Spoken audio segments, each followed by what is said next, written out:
The school year's begun once again, and for most kids that's been great. There's been a little bit of anxiety or a little bit of excitement, but they've gotten through it, and the first week came and went with a few problems. Occasionally, however, we've got the child who has some anxiety, and by anxiety I mean more than just the normal little fears. Usually you see this in the kindergartner who's clinging to its parents' leg as they're trying to walk out the doors. That the irony is that once the parent does get out the door and give the teacher 15 minutes, the child is so actively involved in other things that they've actually forgotten that the parent even exists for those 15 minutes, for that half hour, for that half a day, for that day, whatever it happens to be.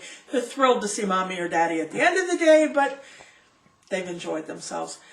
The problem then is more the parents, I guess, because the teachers are usually pretty familiar with this process.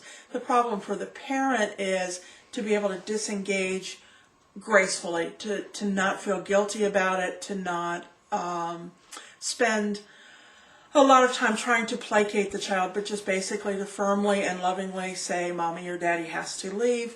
You're going to be fine here at school, and mommy or daddy will be back. They need a connection. They need to know that there is some, that their whole life hasn't just fallen apart. The problem with this little bit of anxiety is that if it's not dealt with appropriately, as the school years go on, it may come back again and again. This is the child who's overly anxious about tests that are coming up or situations at school. This is the child who gets stomach aches and just absolutely falls apart at the least provocation, particularly when it comes to school or school activities.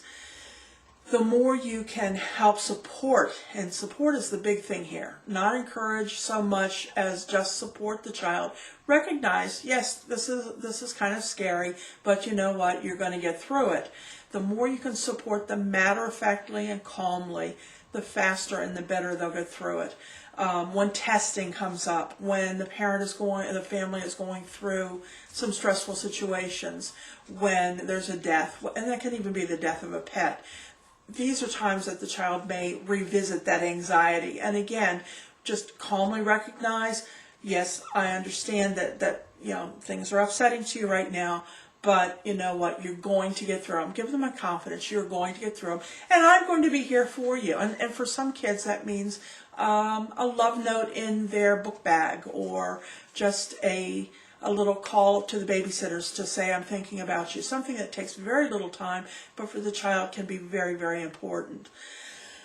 The main thing to remember is that it's not really something to get too excited about or worried about. It's a normal thing, but it does need to be dealt with, because otherwise it becomes a school phobia, and then you've got the high schooler that can't even leave their house or go to school, and the adult who can't even leave their house, and we don't want to go there with our children.